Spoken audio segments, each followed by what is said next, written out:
Earl Grant's on the hot seat, but the Athletic makes it sound like he's coming back, and that is absolutely absurd.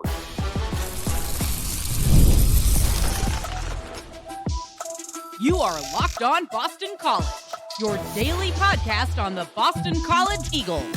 Part of the Locked On Podcast Network, your team every day. Hello, everyone, and welcome. This is Locked On Boston College, your team every day. I'm your host, AJ Black of Eagle Insider, part of the 247 Network. I've been covering Boston College for over a decade. If you like Boston College news and analysis and details on your Eagles, you are in the right place. Locked On Boston College is a free daily Boston College podcast available on YouTube or wherever you get your podcasts. Today, I have a special little mini episode for you, a bonus detailed episode on a quote that I just heard that made me just hit the record button as fast as I could. And this was, I got to give shout out to Nick Petrilia, who's part of, I believe he works for Eagle Daily. He's a BC student who clipped a quote from the Athletic today that basically makes it sound like there's no plan to fire Earl Grant.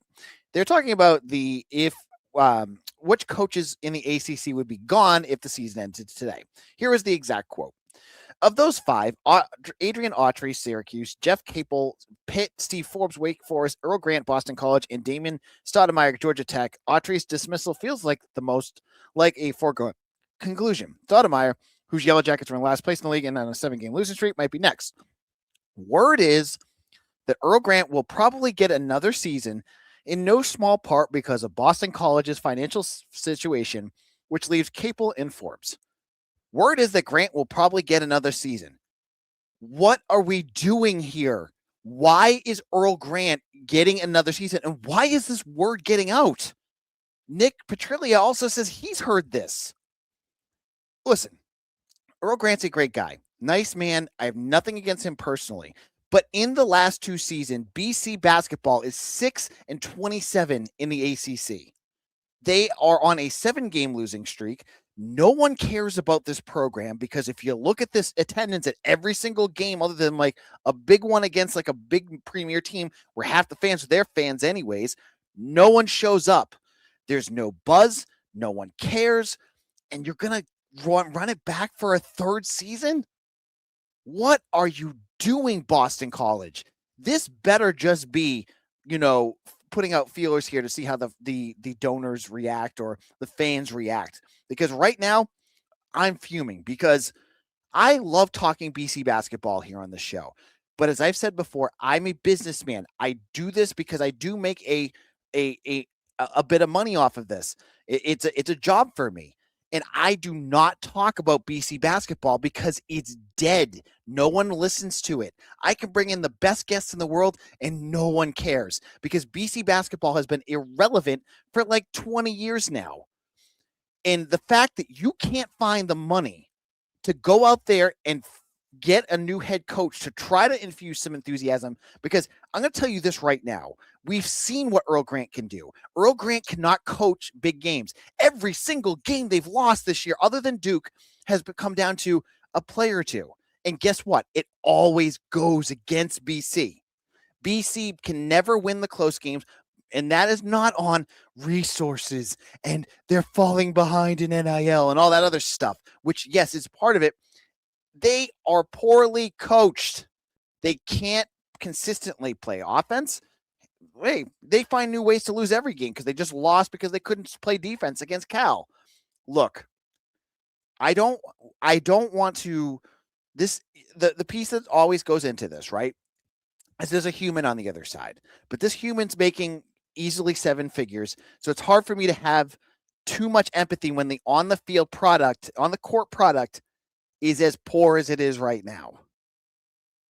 I don't understand what Boston College is waiting for.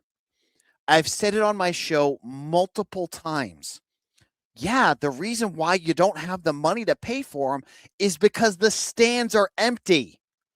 Every single game, there's no students there. There's barely anyone in the regular part of the stadium, and no one pays attention. You look at their social media accounts, it's either dead or it's people mocking BC. And you want to run this back one more year. A school that just brought in, they're bragging about it, $250 million plus in this Soaring Heights campaign. Oh, all of this is going to athletics. Well, find money from that chunk and get yourself a new head coach. Okay. I am fired up about this because I am tired of basketball being a punching bag for the rest of the country. It doesn't have to be this way. If there's a coach out there, and there's got to be somebody better than what you have right now, if there's a coach out there right now and you wait a year because you decided, oh, we can't afford the whatever $1 million it takes to buy out Earl Grant because we're so poor, we're Boston College. I'm so tired of this. I'm so tired of these excuses, if this is what the case may be. Again, this is the Athletic. I'm not 100% sure, but I just want to make this very clear that if this is the mind frame going into this, this is loser mentality. Okay? This is saying, oh, it's okay. You're telling me right now that if Earl Grant comes back next year, anything's going to get any better? What's going to happen? You're going to have Kenny Payne back. I mean, not Kenny Payne. Fred Payne coming back. You don't know anything about any of the other guys. And you have a whole bunch of transfers and none of it's working out. In a moment, I'm going to talk a little bit more. I have to keep venting. I am not done with this yet. So I'll be back in just a moment.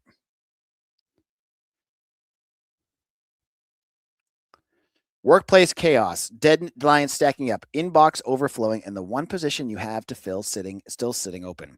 When the pressure's on and you need the right hire, this is a job for sponsored jobs.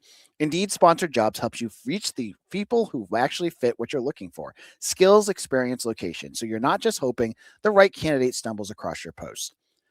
Here's a stat that says it all. In the minute I've been talking to you, companies like yours made 27 hires on Indeed, according to Indeed data worldwide. So if you're hiring, spend less time searching and more time interviewing candidates who check all your boxes with Indeed sponsored jobs. Spend less time searching and more time actually interviewing candidates who check all your boxes. Less stress, less time, more results. When you need the right person to cut through the chaos, this is a job for Indeed sponsored jobs. And listeners of this show will get a $75 sponsored job credit to help get the job the premium status it deserves at Indeed.com/podcast. Just go to Indeed.com/podcast right now and support our show by saying you heard about Indeed on the podcast. Indeed.com/podcast. Terms and conditions apply. Need to hire. This is a job for Indeed sponsored jobs.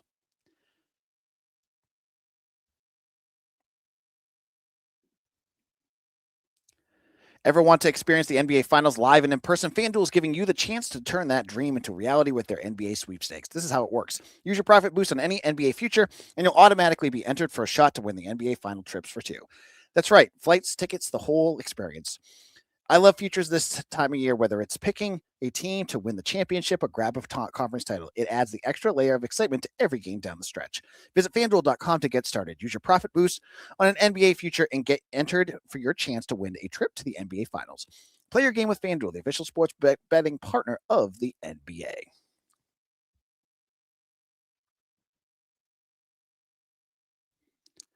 Locked on Boston College, AJ Black here, fired up. I just got off the ski slope. I saw many of you saw on social media. I was out there, and then I read this. It just got me really fired up, so I had to go live.